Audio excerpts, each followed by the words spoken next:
अस्सलाम वालेकुम नाजरीन, मैं Asad Abbas Bhatt advocate high court program कानून क्या कहता है के साथ हाजिर खिदमत हूँ। नाजरीन, आज जो है वो बेसिकली जो मेन टॉपिक है वो हमारी आईनी तरमीम है, उसके ऊपर बात करेंगे। और फिर ये कि इलेक्शन जो है पाकिस्तान बार कौंसिल के, उसके ऊपर ये जो तरमीम है उनके क्या असरात होंगे और कौम किस तरफ सोच रही है। बेसिकली दो स्कूल ऑफ थॉट पाए जा रहे हैं। एक का ख्याल ये है कि तरमीम जो है वो हमारा जो जुडिशल सिस्टम है, हमारी जो जुडिशरी है, उसके अंदर जो बेहतरी लाने के लिए एक पहला कदम है। बल्कि जबकि दूसरा जो स्कूल ऑफ थॉट है वो तनकीद करता हुआ दिखाई देता है, ना सिर्फ तनकीद बल्कि इख्तिजाज करता हुआ दिखाई देता है। और एक तीसरा ग्रुप है जो खामोशी से देख रहा है, वो हमारा एक आम शहरी है। वो कहता है कि आपकी कानूनी मुश्काफियां अपनी जगह पे, मुझे इंसाफ कब मिलेगा। मेरा एक दीवानी मुकदमा है, वो चल रहा है कई सालों से, बल्कि कई उसके अंदर आप कहें कि डेकेड से, वो इख्तिताम पजीर नहीं हो रहा। ये दोनों स्कूल ऑफ थॉट क्या उसका एक मुकदमा जो है एक आम शहरी का, उसको हल करने में कामयाब होंगे या नहीं होंगे। इन्हीं जो है वो पहलुओं पे जो आईनी तरमीम है उस पर बात करने के लिए दावत दी है। भरपूर पैनल मेरे पास मौजूद है। चार जो है वो माशाल्लाह जो बहुत ही कॉम्पिटेंट और मंजे हुए अपनी फील्ड के अंदर जो समझे जाते हैं, वो लोग आज मेरे स्टूडियो में मौजूद हैं। खालिद नवाज गुमन साहब एडवोकेट हाई कोर्ट है। इसके अलावा जो है वो हमारे जो अटर्नी ऑफिस होता है जो फेडरल को रिप्रेजेंट करता है, उसके अंदर भी एक ओहदा जो है वो रखते हैं और हुकूमत के जो मामलात है उनको देख रहे हैं और आईनी तरमीम के ऊपर भी जो है वो अच्छी ग्रिप रखते हैं। उनकी लीगल एक्वेन से फायदा उठाते हुए उनसे पूछेंगे कि वो किस तरह से देख रहे हैं। साथ ही साथ मुझे ज्वाइन करेंगे चौधरी मतीनुल हक कंबो साहब, ये भी एडवोकेट हाई कोर्ट है। हमारे हल्के के अंदर एक जाना पहचाना नाम है, रोजमर्रा की बुनियाद पर अदालतों में पेश होते हैं और पब्लिक इंटरेस्ट लिटिगेशन के अंदर भी अपनी एक इंक्लिनेशन रखते हैं। उनके साथ जो है वो तशरीफ फरमा है फरजाना अब्बास कंबो साहिबा, ये भी एडवोकेट हाई कोर्ट है, हमारी लीगल फर्टर्निटी से इनका ताल्लुक है। और इसके अलावा जो है वो एमपीए हैं मुस्लिम लीग नून से।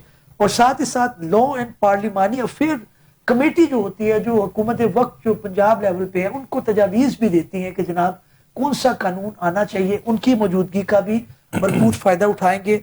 और साथ ही साथ मुझे ज्वाइन करेंगे हमजा हमायूं भट्ट साहब। आप पहले भी इनको मेरे प्रोग्राम में देख चुके हैं और कहा जाए कि मुझे सिखाने वाले में से हैं तो गलत नहीं होगा, उनकी मौजूदगी का भी फायदा उठाएंगे। एडवोकेट हाई कोर्ट है और कानूनी अमूर के ऊपर अच्छी ग्रिप रखते हैं। चारों मेहमानों को बहुत खुशामदीद कहूंगा प्रोग्राम में। और मैं गुमन साहब आपसे जो है वो बात का आगाज करना चाहूंगा। तरमीम आपने देखी है, उसके अंदर जो पॉइंट ऑफ ऑब्जेक्शन सबसे पहले आ रहा है वो ये आ रहा है कि जनाब आपने जो 27वीं तरमीम के अंदर जो आपके जजेस की ट्रांसफर है उसको लेकर आपने जो एक जो कह लें कि इंडिपेंडेंस ऑफ जुडिशरी है उसको कर्टेल करने की कोशिश की है। इसके ऊपर जाहिर है जैसी तरमीम आई अगले दिन 10 जजेस के नाम भी आ गए, 4 इस्लामाबाद हाई कोर्ट से भी आ गए। तो ये क्या मामला है, क्या कानून या आइन के अंदर पहले इसकी गुंजाइश थी या आपने ये इंक्लूड की? बिस्मिल्लाहिर्रहमानिर्रहीम। भट्ट साहब, बड़ा भरा पूरा पैनल है, चारों के चारों वकील हैं माशाल्लाह, और आप खुद भी माशाल्लाह हैं जी। यहाँ पे कोई भी ऐसी बात करना जो है ना वो बड़ी खतरनाक होगी।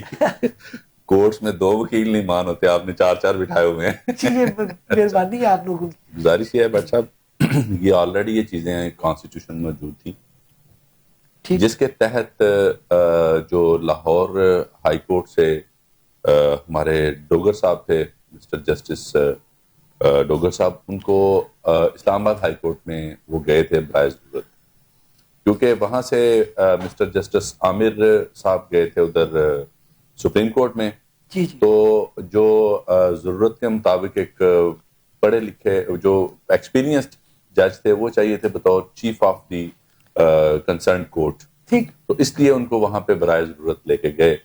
तो ये इस अमेंडमेंट से पहले की बात है, यानी कि हाल थोड़ा सा इस्लाह कर दीजिएगा। इसके अंदर पहले ये था कि जिन ऑनरेबल जज को ट्रांसफर किया जाए उनकी कंसेंट होगी तो फिर आगे चलेगा, लेकिन अभी कंसेंट का इसके अंदर खत्म करके बात यह है कि जो जरूरत है ना जी, वो मुल्क की जरूरत है, ना तो मेरी जरूरत है, ना आपकी जरूरत है, ना किसी खास बंदे की जरूरत है, जरूरत मुल्क की है। ठीक है, फेडरल कोर्ट है, फेडरल कोर्ट को रिप्रेजेंट करने के लिए एक जरूरी अमर था कि एक एक्सपीरियंस जो जज साहब हैं उनको वो इदारा उनके हवाले किया जाए, जिसमें कोई एक काम तो नहीं होना था। ये तो चलो इस्लामाबाद के हद तक उसके ऊपर भी ऑब्जेक्शन है, लेकिन अब आप एक आम से मुराद ये है कि जो ऑर्डिनरी ऑनरेबल जजेस हैं, चीफ जस्टिस नहीं है, उनको आप ले जाएंगे किसी भी सूबे से बाहर। पहले जो तैनाती थी वो विद इन प्रोविंस रहती थी और उसके अंदर वो कंफर्टेबली, जाहिर है फैमिलीज, दूसरे मामला।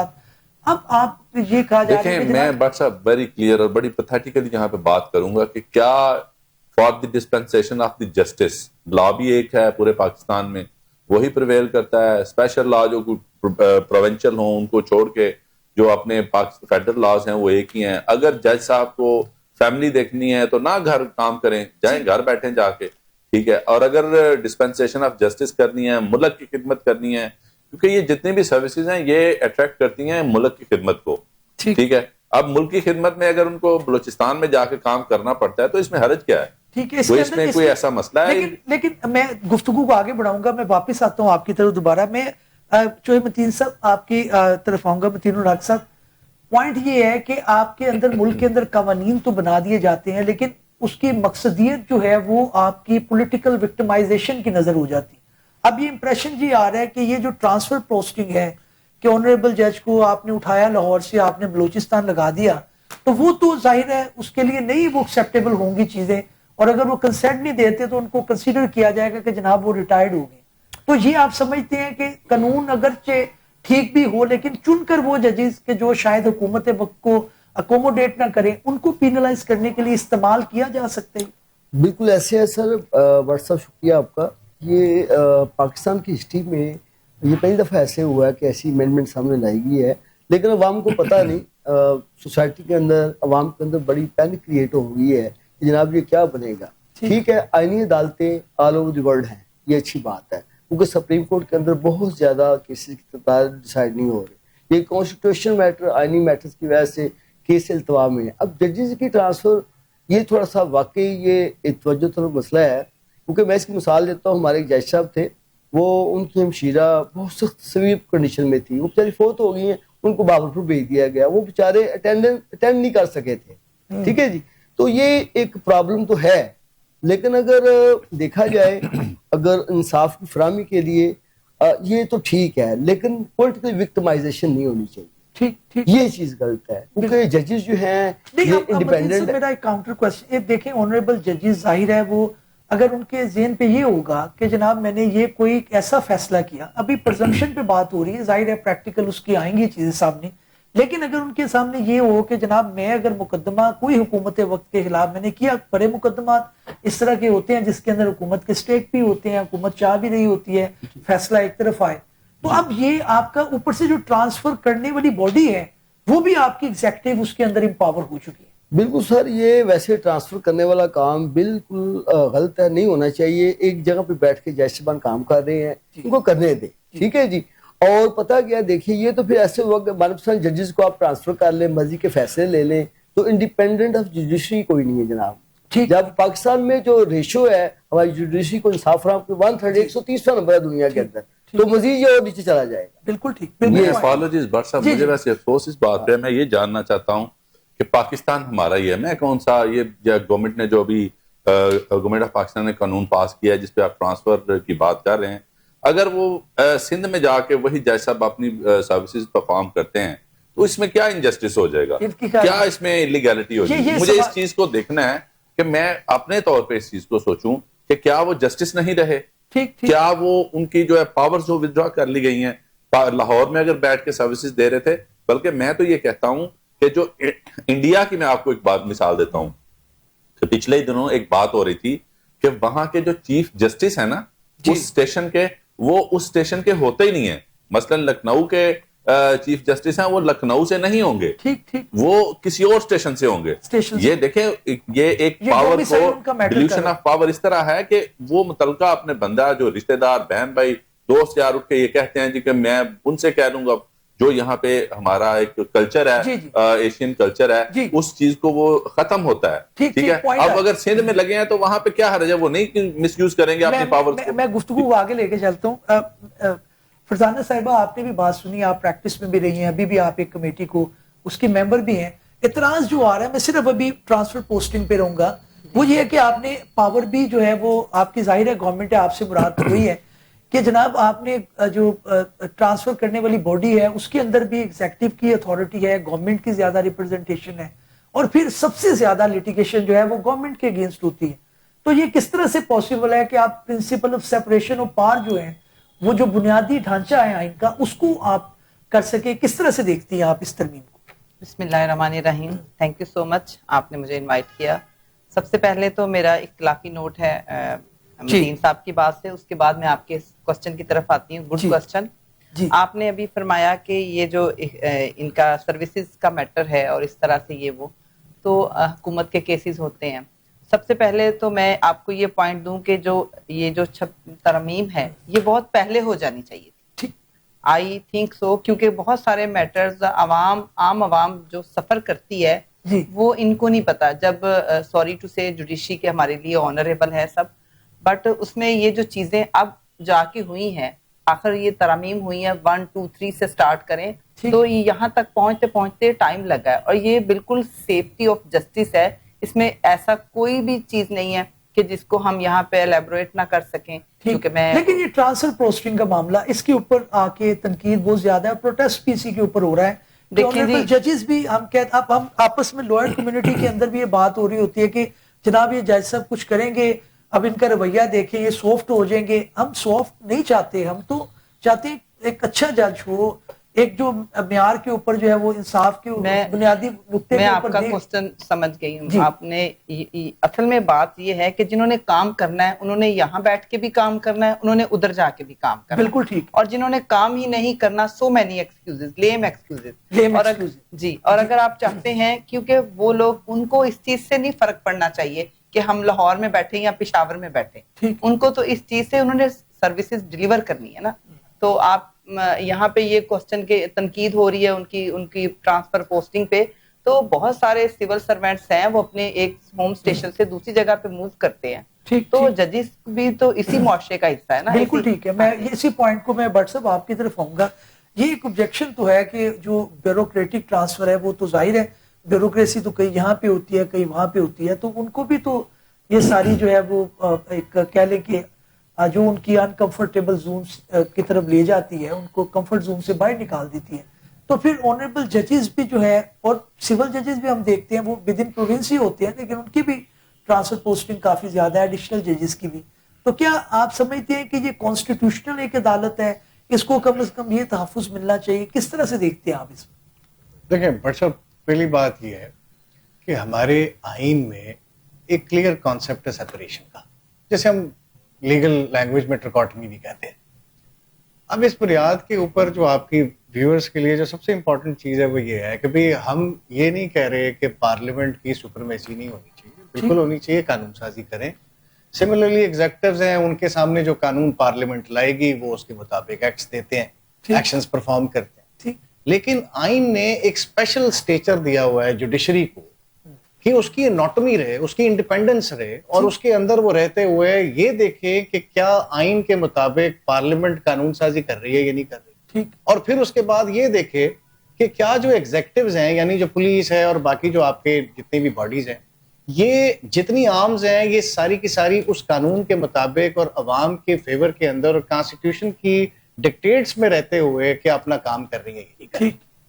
अब अनफॉर्चुनेटली यहाँ पे जो 27th अमेंडमेंट का जो हम मौजू बयान कर रहे हैं, और इससे पहले 26 के अंदर भी इसी तरह की जो ट्रांसफर पोस्टिंग की बात आ रही है, इससे सबसे बड़ा जो नुकसान है उसकी मिसाल आपको मैं इस तरह से देता हूँ कि सुप्रीम कोर्ट ऑफ अमेरिका के चीफ जस्टिस को ये सवाल पूछा जाता है कि जी क्या आप बीइंग द टॉप जज of the most strongest country, जी आपको डर लगता है?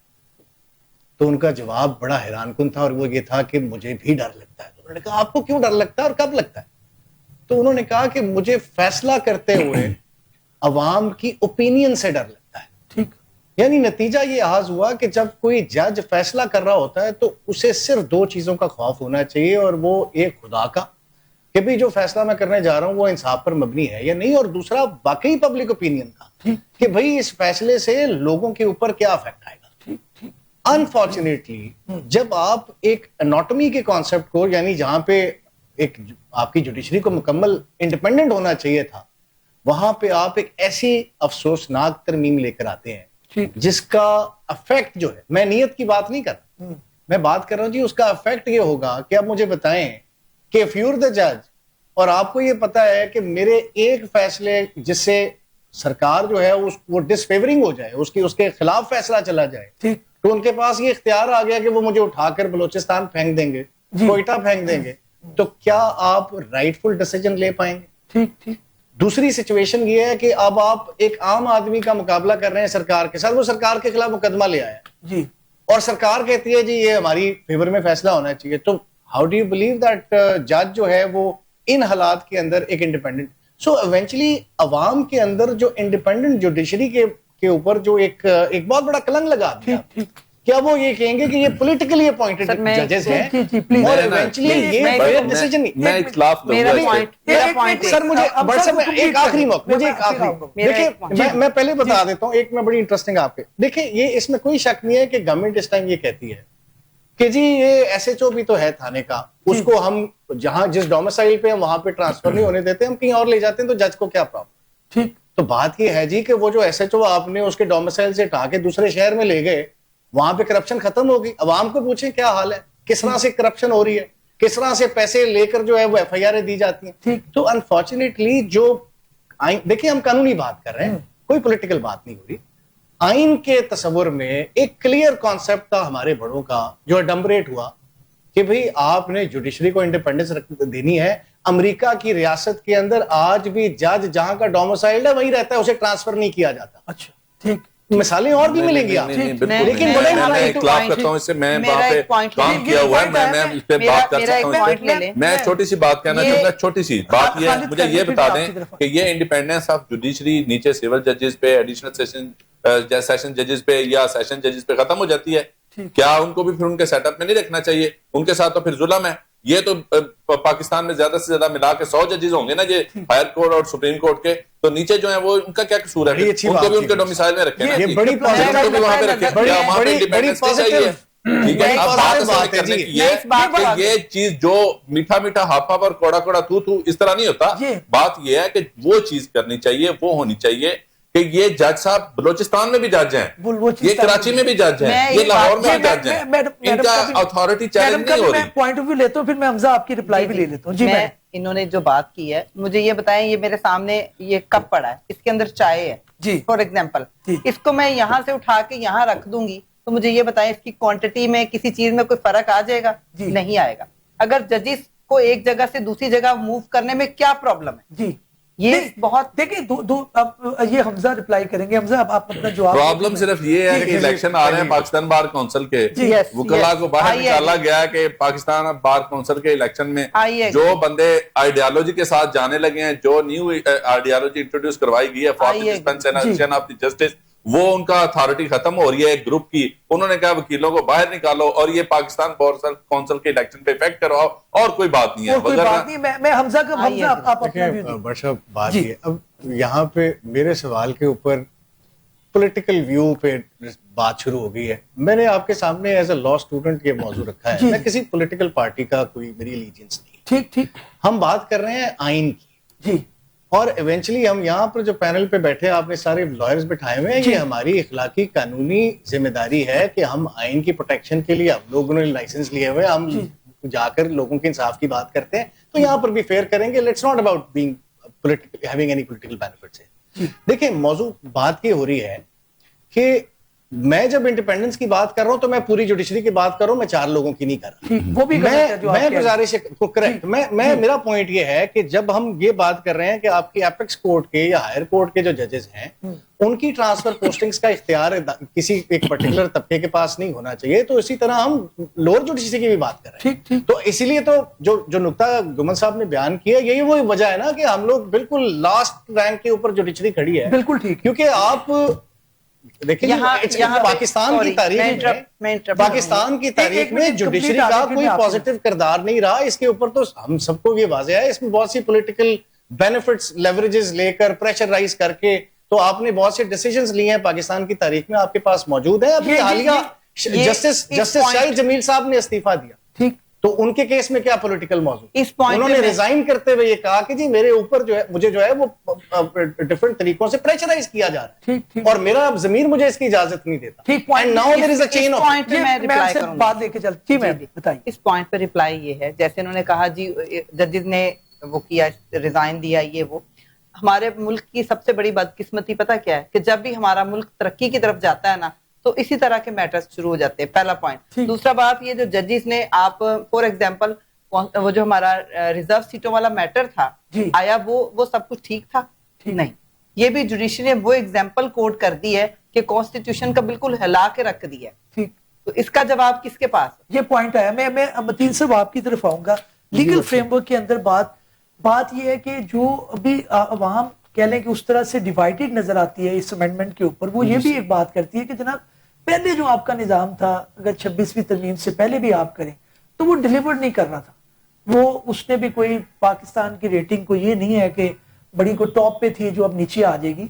तो ये वो उनका आर्गुमेंट दूसरी साइड पे है कि ये तरमीम जो है वो आम एक लिटिगेंट के लिए है जिसके अंदर सबसे बड़ी कॉन्स्टिट्यूशनल कोर्ट की वो बात करें। इसको किस तरह से आप रिस्पॉन्ड करते हैं? सर ये तो खैर अमेंडमेंट मेरे ख्याल से ठीक हुई है, क्योंकि जब आप बात कर रहे हैं कॉन्स्टिट्यूशन कोर्ट्स की, ये ऑल ओवर द वर्ल्ड है। वर्जीनिया से शुरू हुआ था, 27 अमेंडमेंट की मैं बात कर रहा हूँ, जॉन थॉमस ने इसका आइडिया दिया था। और ये बीइंग ए कॉन्स्टिट्यूशनल लॉयर मैं कहूँगा कि पार्लियामेंट इज सुप्रीम। पार्लियामेंट ने जो इसमें अप्रूवल दी है बिल्कुल ठीक है। अब अवाम हमारे मुल्क के अंदर ज़ाहिर है एक पार्टी अपोजिशन में है, वो इस तरह की बातें कर रही है कि लोग सड़कों पे रहे। मेरा ख्याल अवाम जो है ना वो वाइज है, अब लोग सड़कों में नहीं आएंगे। ठीक, हमारी लाइज कम्युनिटी भी है वो भी नहीं आएगी।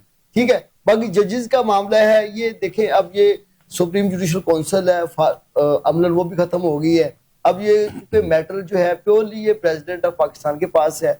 ठीक है, वो जो करें, जिनको आपके सामने कॉन्स्टिट्यूशन कोर्ट्स के चीफ जस्टिस को अपॉइंट किया उन्होंने, ठीक है, जो उन्होंने अपनी जो कॉन्स्टिट्यूशन कोर्ट्स के जज अपॉइंट किए हैं, उसमें जैसा अमीनुद्दीन खान को उन्होंने बनाया है, तो ठीक है। मेरा ख्याल है वकला को सड़कों पे नहीं आना चाहिए, नहीं आना चाहिए। गलत है, इससे सिस्टम कोलैप्स हो जाएगा। जी जी, गुमन साहब मैं आपकी तरफ आता हूँ। कॉन्स्टिट्यूशनल एक ऑब्जेक्शन ये भी आ रहा है दूसरी साइड से कि जनाब तरमीम जो है वो वर्केबल नहीं है, इन अ सेंस कि आप इधर FIR ना कट रही है, वो आप रिट पे चले जाते हैं, वो कॉन्स्टिट्यूशनल मैटर है। टैक्स का उठा लें, वो आप उसके अंदर कर देते हैं। बैंकिंग के कई मैटर हैं इस तरह के, हमजा आगे मजीद पॉइंट आउट करेंगे।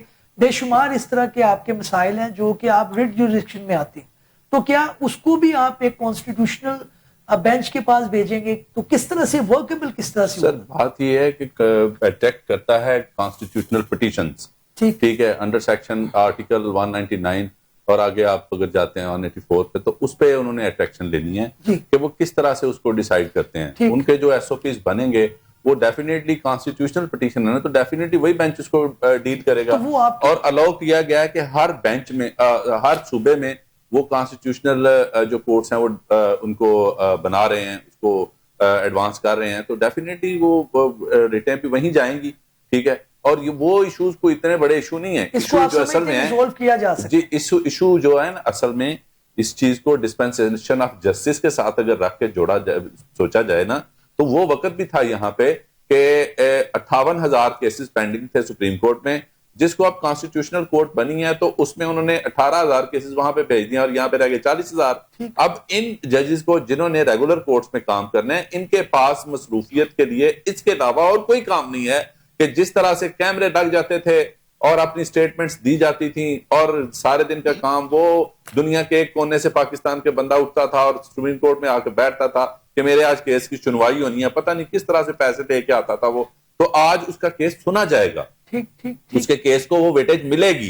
ठीक है, अब चूंकि वो जो सियासी जो स्टंटबाजी थी वो खत्म हो जाएगी ना, वो एक जगह पे बेंच पे आ जाएगी। ये मैं पॉइंट हमजा आप क्या समझते हैं? कॉन्स्टिट्यूशनल जो बेंच है, सॉरी कॉन्स्टिट्यूशनल कोर्ट, बैंक तो 26 में था, तो अब ये कॉन्स्टिट्यूशनल कोर्ट जो है इसके अंदर जो सबसे स्ट्रॉन्गेस्ट आर्गुमेंट है वो यही है कि जनाब आम जो लिटिगेंट है उसके मसले का इसके अंदर हल है, क्योंकि ये तो मानते हैं कि डिले जो है वो बड़ा ज्यादा आ गया था। आम बंदे का तो मुकदमे की बारी नहीं आ रही थी, बेंच फुल बैठ गया, तरमीम आ गई तो आपने फुल बेंच बिठाना है। उसके अलावा कॉन्स्टिट्यूशनल को मैटर है, इंपॉर्टेंस उसके अंदर है, वो भी आपने बिठानी है।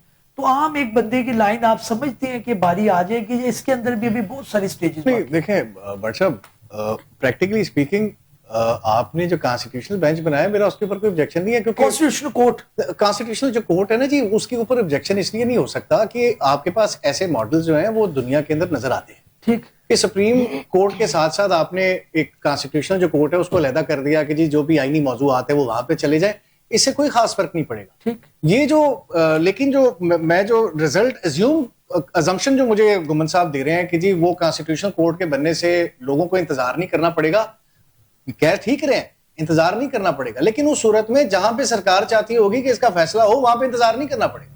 लेकिन जहां पे सरकार, देखिए जी, it is a very very clear situation. But साहब लेट इट बी आपने गेट जब प्रैक्टिकल, जजेस की ऐसी बात ट्रांसफर नहीं। बट पोस्टिंग साहब को let it be control gate करना है। Practical then they found the results. देखिए, मैं समझता हूं no, कि जिस नहीं, आइडियोलॉजी ने, सर मुझे इजाजत जिस आइडियोलॉजी ने, बट साहब एक मिनट, मैं माफी के साथ इशू आइडियोलॉजी का नहीं है जी, इशू जिस यहाँ पे आइडियोलॉजी ने ये काम किया है ना, वाजिया तौर पे जजेस को इंडिपेंडेंट रखने का इख्तियार कहा था, वहां पे आपने ट्रांसफर पोस्टिंग, यहां तक के फॉर एग्जांपल अगर आप जज लगे हुए हैं और आपको ये पता है कि आपकी जगह आप किसी शख्स के पास इख्तियार आ गया है कि वो आपकी ट्रांसफर पोस्टिंग को, आपकी सीनियरिटी को अफेक्ट कर सकता है, तो can you give a decision against? नहीं दे सकते आप।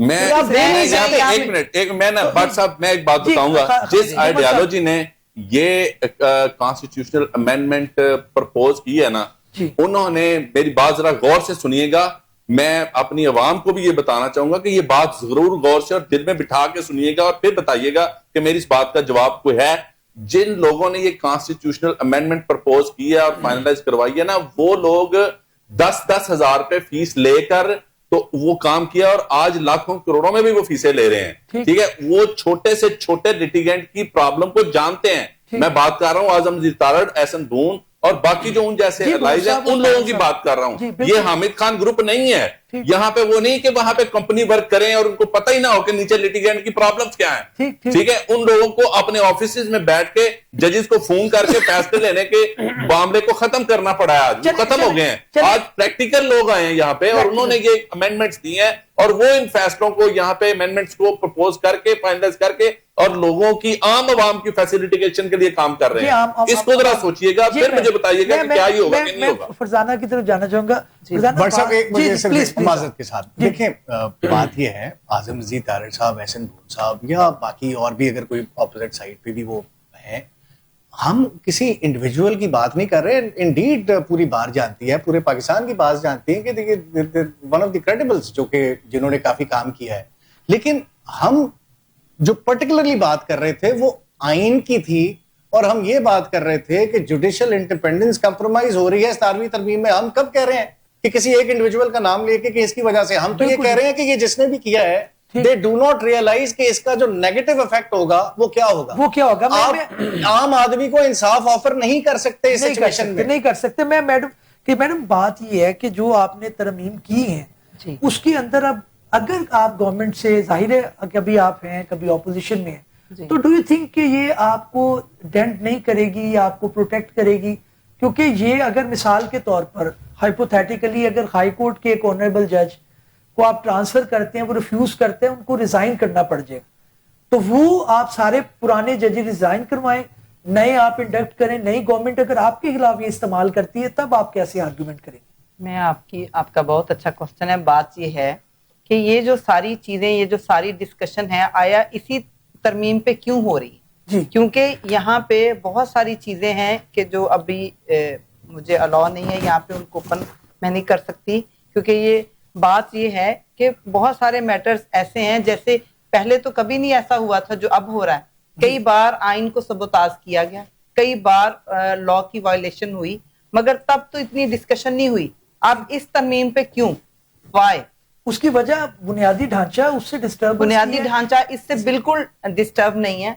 चूंकि पीएमएल की गवर्नमेंट जब भी आती है, पाकिस्तान तरक्की करता है, पाकिस्तान खुशहाली की तरफ जाता है, आम आवाम के मसाइल हल होते हैं और ये चीज, यही उन कुव्वतों को बर्दाश्त नहीं है, यही चीज उनको तकलीफ दे रही है कि क्यों ये हो रहा है, क्योंकि आम आवाम। ये मैं चोइस साहब की तरफ क्वेश्चन ले गया। चोइस साहब वो कह रहे हैं जी सारी तरमीम जो है, आप कोई भी उसके अंदर जो आप कह रहे हैं ट्रांसफर पोस्टिंग जिसके ऊपर आपने सबसे ज्यादा शोर मचाया हुआ है, प्रोटेस्ट भी लोग कर रहे हैं, तो वो कहते हैं जी ये कोई आम बंदे की जो है वो उसके लिए उसका फायदा है, उसके अंदर लिटिगेंट का फायदा है।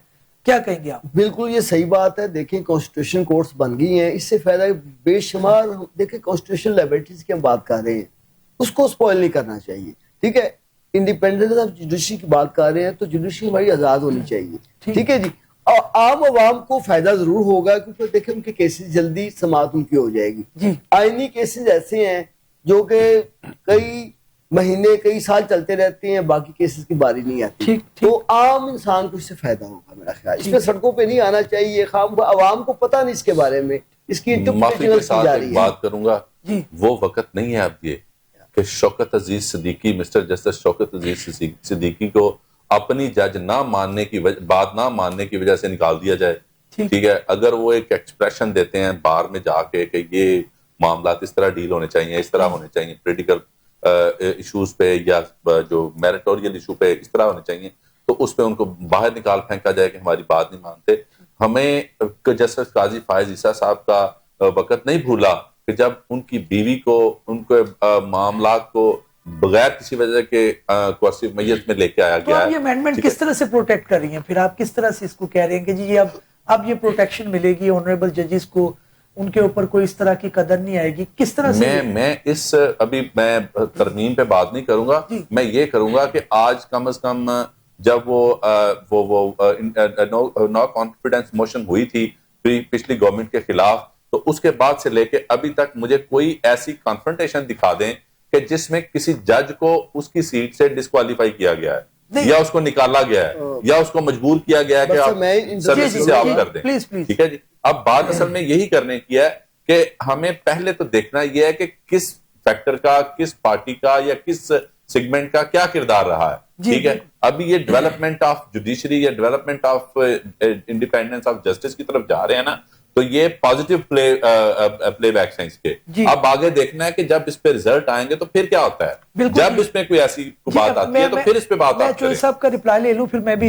बस सब ऐसे है कि इस प्रेशर की वजह से हाई कोर्ट के एक बड़े ईमानदार जज जस्टिस शमस मिर्जा साहब ने साइन कर दी है, ठीक है जी। अब उनको यही थ्रेट्स है कि जी हम आपको कराची भेज देंगे, किसी को कहते हैं आपको पेशावर भेज देंगे, ठीक है। बात यह है कि अब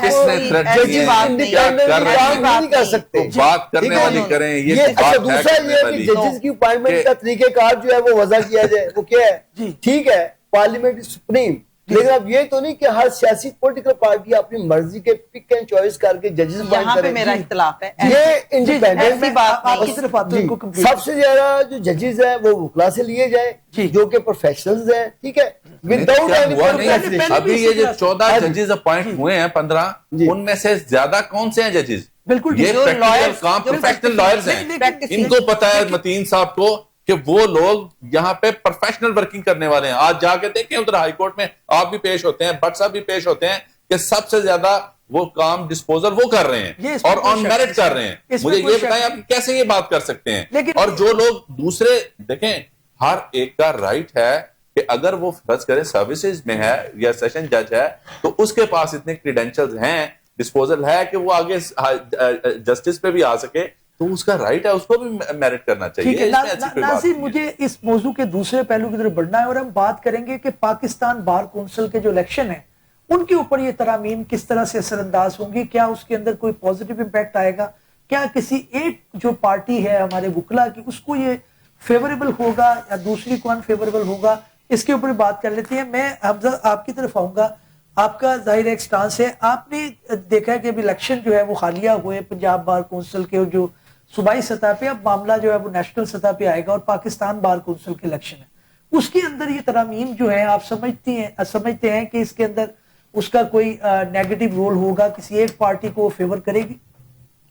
देखिए व्हाट्सएप पॉइंट ये है कि हमारी देखें बार में आप भी इसी बार का हिस्सा है, रोज आप अदालतों में पेश भी होते हैं। यहाँ पे सबसे पहले जो एक आम वकील का जो कंसर्न रह गया है ना, वो अब ये रह गया है कि देखें जी, हम किसी एसएचओ ने अगर एफआईआर नहीं दी तो हम अदालतों में पिटिशंस फाइल कर रहे हैं, तो यहाँ पे कुछ ऐसे भी वकील हैं जिनको अदालतों में आने के बजाय सिर्फ एक फोन करके तो डीआईजी और आईजी को ये कहने की जरूरत है कि ये पर्चा दें। ठीक, देखिए लेट्स बी प्रैक्टिकल। हमारी बार के अंदर एक बड़ी एक सीरियस इनसिक्योरिटी है और बहुत ज्यादा ये कंसर्न है, ठीक, कि भाई आपने कॉन्स्टिट्यूशन की जो एक बुनियादी एक डोमेन थी, उसके अंदर जो भी किरदार आपने अदा किया और 27वीं तरमीम जो सामने आई है, और अब एक तो देखें इसके ऊपर ये तो बड़ी क्लियर बात है ना कि बैकडोर से आई है जी, कोई डिस्कशन नहीं हुई है पार्लियामेंट के अंदर, कोई अवाम की ओपिनियन नहीं ली गई है, कोई आप बाहर के जो मैं नहीं कहता मुझे बीच में डालते, लेकिन कम से कम आपकी जो इतनी एक बेहतरीन वन ऑफ दी बार्स है एशिया रीजन की, उसमें आप लोगों को इनवाइट करते, आप उनसे पूछते हैं कि भाई हम ये करने जा रहे हैं, इसका क्या इफेक्ट हो सकता है, इससे क्या पॉजिटिव, ये वो डिस्कशंस हैं जिनको करने की जरूरत है। मैडम से पूछते हैं। मेरा नुकता ये है कि ये वो बुनियाद है कि मुझे लगता है कि जो आपका सवाल है ना जी, उसके ऊपर आपको सीरियस इफेक्ट नजर आएगा, और इस बेसिस के ऊपर जो है वो लोग ये चूज करेंगे कि हमने वोट किसको डालना है। ठीक, ये मैडम की मैं इस बात का ये थोड़ा सा इसको क्लियर भी कर दीजिएगा। जी। क्यों जरूरी था कि इसको आखिरी टाइम तक अमेंडमेंट सामने नहीं आई, डिस्कशन उस तरह से नहीं हुई, तो ये एक समझते हैं कि गवर्नमेंट के पार्ट पे थोड़ा सा ये इस चीज को कंसीड किया गया? बिल्कुल नहीं, मैं इनकी बात से डिसएग्री करती हूँ टोटली। आई डिनाई, बिकॉज के बाद में डिस्कशंस हुई, बहुत ज्यादा स्कूल ऑफ थॉट्स ने जमा होके हर एस्पेक्ट से इस तरमीम को देखा गया। अब ये जो वही बात है ना कि जाने ना जाने सबको तो पता लग गया। अब ये कह रहे हैं जी इस तरह से होना चाहिए था, ये होना चाहिए था। मैं तो कहती हूँ नेक्स्ट पार्लियामेंटेरियन है, आपको पता है डिबेट्स कितनी इंपॉर्टेंट है, दूसरी साइड से इस पे डिबेट्स ऑब्जेक्शन आते, एक आइन आप तरमीम करने जा रहे हैं, उस तरह से नहीं हुई डिबेट। इस पे डिबेट्स हुई हैं, पूरी डिस्कशन हुई है, और हर एक पहलू को मद्देनजर रखा गया है। लॉ एंड पार्लियामेंट्री अफेयर्स में पार्लियामेंट इज सुपीरियर, और ये कैसे कह सकते हैं कि ये इसमें डिस्कशन नहीं हुई, ये नहीं हुआ, सब कुछ हुआ है। और ये जो काम आज हुआ है ये मेरे ख्याल में बहुत पहले हो जाना चाहिए, ये पहले हो जाना चाहिए। सब वो कह रहे हैं जी डिबेट्स पूरी हुई हैं, आप क्या समझते हैं, क्या उतना मार्जिन मिला? बिल्कुल ये ऐसे नहीं हुआ जी, ये हमें बीइंग ए कॉन्स्टिट्यूशन लॉयर ये हमसे छुपाया गया कि क्या अमेंडमेंट हो रही है। ये जब पास हो गई है, जब अपोजिशन ने शोर डाला है, बड़ी चीजें भी लोग भी बने, हम तो उनको तवज्जो नहीं देते। अपोजिशन तो हमेशा हर अच्छी बात पे शोर डालती है, उनकी तो अब बात नहीं। जब ये पार्लियामेंट से पास हो गई है तो फिर जनाब इसके ऊपर डिबेट शुरू हो गई है। ठीक है, मैं अगर पार्लियामेंट ने इसको पास कर दिया है, वो सड़कों पे नहीं आना चाहिए, लॉज फ्रेटर्निटी को तो बिल्कुल नहीं आना चाहिए, क्योंकि पार्लियामेंट उसने कर दिया है, और ठीक है इसमें जो भी कर दिया है, मुल्क को आगे चलने दे, तरक्की रास्ते पे चलने दे, आगे चलने दे। हाँ जी, ये बात मैं शुक्रगुजार हूँ मतीन साहब का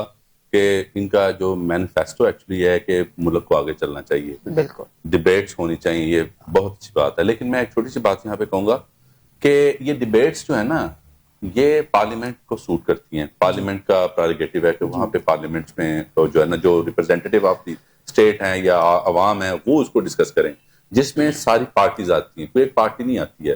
ठीक है, उसमें अपोजिशन आती है, उसमें अलाइज आते हैं, उसमें जो फैक्टर हैं सब आते हैं, छोटे से छोटा भी और बड़े से बड़ा, उनकी रिप्रेजेंटेशन की डिस्कशन आती है। अगर कोई ना करे तो वो सेपरेट चीज है। हाँ, जो है ना ओपिनियन मेकिंग होती है कैसे।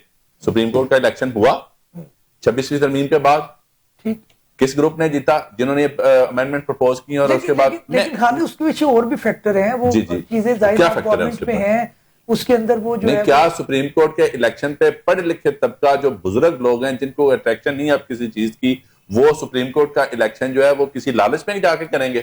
कैसे करेंगे? देखें, थोड़े वोट नहीं है भाई, कम अज कम 7,500 वोट है, क्या 7,500 बंदे को अकोमोडेट करेंगे? ये ऐसा नहीं है सर, ऐसा नहीं है। ये भी आ रहा है कि उसके अंदर लाइसेंसिंग अथॉरिटी जो है, उसके अंदर आपकी अच्छा चले उस पर आ जाते हैं। देखें, लाइसेंसिंग अथॉरिटी में क्या लाइसेंस इंडिपेंडेंट ग्रुप ने देना है या पार्लियामेंटेरियंस ने देने हैं? लाइसेंस तो देने जजेस ने। ये बड़ा अच्छा हुआ है, वो प्रोफेशनल ग्रुप में इस तरफ है बहुत सारे जब आप लस्सी को बढ़ाएंगे ना तो वो बढ़ती जाएगी। ये एक फायदा हुआ है सर, इसमें बेशुमार वुकला को लाइसेंस सुप्रीम कोर्ट के मिले, हमसे जूनियर्स जो है उनको भी मिल गए, ये अच्छी बात। आगे चलते हैं, मैं एक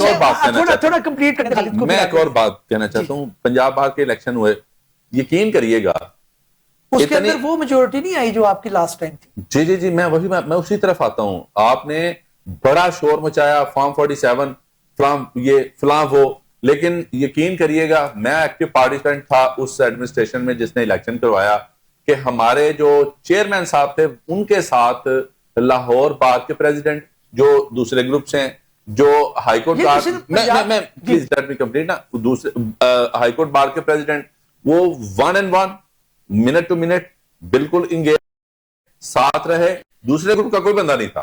ठीक। और जो वो सलाह देते रहे हैं, जो वो मामला करते रहे हैं, वो होते रहे हैं ठीक। और इलेक्शन जीते। बिल्कुल कोई ऐसी बात नहीं, उनका हक है, उनका वोट है, उन्होंने लिया है। लाहौर में जो है ना स्ट्रेंथ वो नहीं मिली। बाहर देखें 55 सीटें हैं, अभी 2-4 दिन रह गए हैं, 13 दिसंबर को इलेक्शन है पाकिस्तान बार काउंसिल का। ठीक। देखें कंफ्यूसिव वो हैं, हम नहीं हैं। मैं- हमारे मैं अगर इजाजत दें इसी पॉइंट को मैं हमजा की तरफ ले जाता हूँ। हमजा वो तो कह रहे हैं कि जनाब सब अच्छे हैं, कुछ वकील हैं वो बस शोर शराबा कर रहे हैं, प्रोटेस्ट कर रहे हैं, वो भी चुप हो जाएंगे, हम तो जीत रहे हैं। नहीं, इलेक्शन इस में प्रोटेस्ट का सुप्रीम को अब वो पाकिस्तान बार काउंसिल के इलेक्शन के साथ क्या ताल्लुक है? नहीं आप amendment इस्टेब्लिश के करते साथ तो हैं है ना। अगर अमेंडमेंट अगर सपोर्ट नहीं कर रही मेजोरिटी तो फिर उसके रिजल्ट सर। अमेंडमेंट में देखें, अमेंडमेंट की वजह से जो रिजल्ट आने थे ना वो आ गए हैं। ठीक ठीक है, इसी 55 point को- सीट्स हैं, जी। 55 सीट्स हैं पंजाब बार काउंसिल में इंडिपेंडेंट ग्रुप की, और बाकी 73 में से उनके हमजा हैं। क्या समझते हैं आप भी एक प्रैक्टिकल पॉलिटिक्स को जाहिर है ऑब्जर्व करते रहते हैं, आप समझते हैं कि रिफ्लेक्ट करेंगे पाकिस्तान बार काउंसिल के अंदर बट साहब इसका देखें 27वीं तरमीम का एक बड़ा मुझे अपेरेंटली लगता है कि इसका जो टर्नआउट है ना उसमें काफी फर्क आपको महसूस होगा। मतलब जो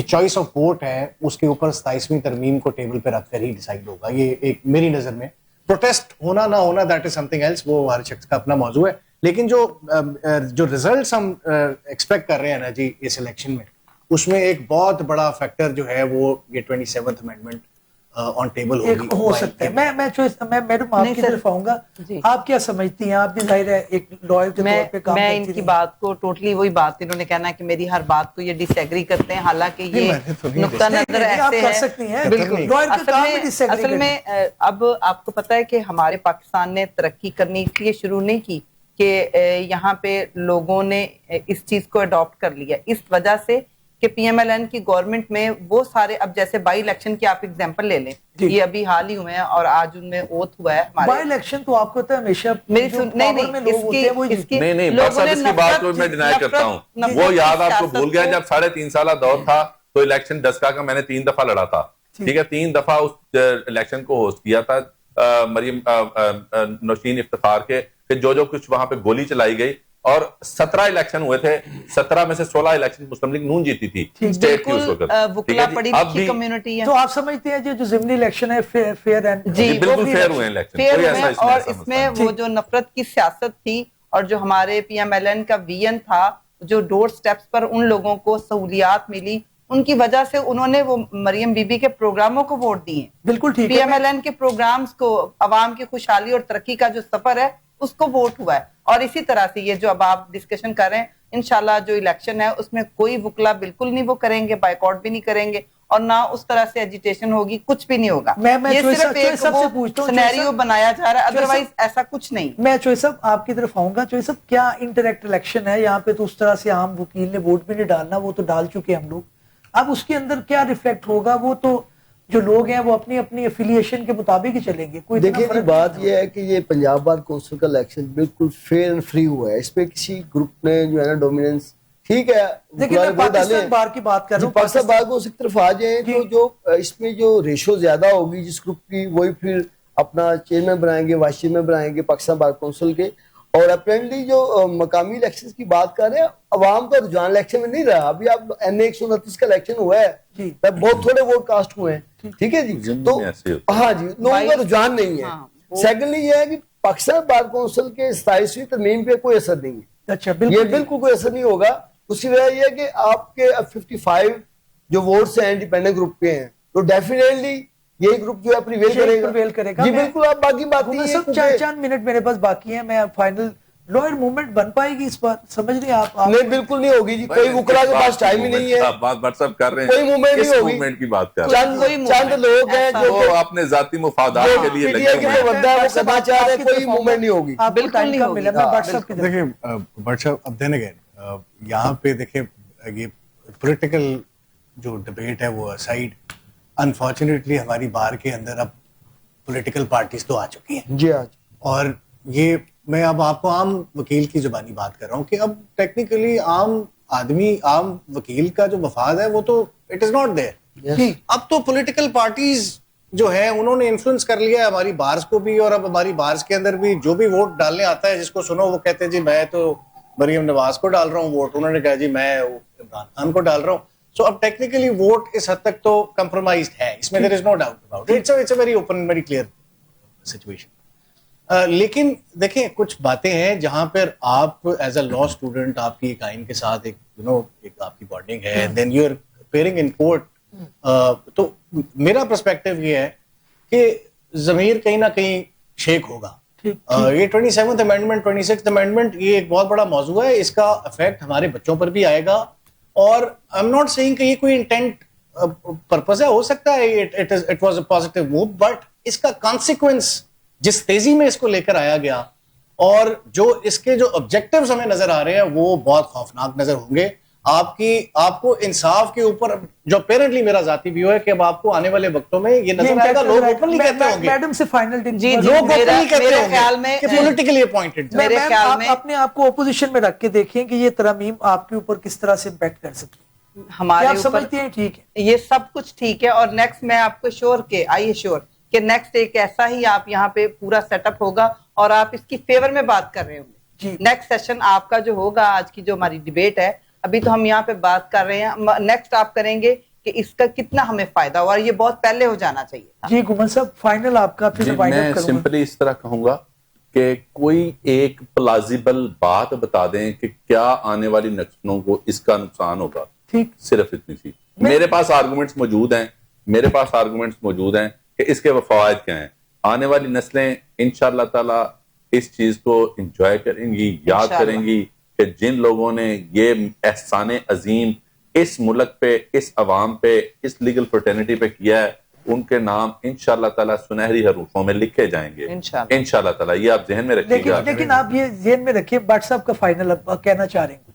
नहीं, बात बड़ी पॉजिटिव थी मेरे का, मैं इंशाल्लाह तो जरूर कहूंगा क्योंकि मेरा फायदा है ना जी, मेरे फायदे की बात कर रहे हैं, आम आदमी के फायदे की बात कर रहे हैं। इंशाल्लाह मैं कुछ कहना चाहता हूं। प्लीज देखिए अवाम के अंदर काफी पैनिक क्रिएट हुई है ये 27 में। क्यों है वो कह रहे हैं? उसकी वजह ये है कि अब आज एक आदमी ने मुझे बताया कि जी जो प्रेसिडेंट है उसको इम्यूनिटी नहीं मिली, चीफ ऑफ आर्मी स्टाफ को मिल गई। मैंने कहा भाई पढ़ो तो सही, प्रेसिडेंट ने पाकिस्तान को इम्यूनिटी मिल गई है, ठीक है ना। चीफ ऑफ आर्मी स्टाफ को अच्छा किया है, एक तो जो जॉइंट चीफ आर्मी स्टाफ का जो ओहदा खत्म किया है, ठीक है, वो लोग बड़ा अच्छा किया है। जो फील्ड मार्शल का ओहदा दे दिया, बड़ा अच्छा उस पे तो डिबेट नहीं है। आर्टिकल 43 के अंदर जो अमेंडमेंट हुई है, ठीक है। मेरे अवाम के अंदर जो है ना वो पैनिक जरूर, अवाम ने वो पढ़ी नहीं, 27 अमेंडमेंट पढ़ी नहीं है। ठीक है नाज़िर, हमने देखा कि पहले दौर के अंदर जो तरमीम थी उनके ऊपर भी पाकिस्तान कोई टॉप पे नहीं आया, लेकिन बहरहाल ये तरमीम कहा जा रहा है कि बस से बदतर होगी। आने वाला वक्त ये डिसाइड करेगा कि ये तरमीम जो है वो हमारा तरक्की की तरफ कोई कदम था या फिर हमारा तज़ल्लुली की तरफ कदम था। तो वेट टिल दैट टाइम, इजाजत दीजिए, नेक्स्ट एपिसोड में मुलाकात होगी। अल्लाह।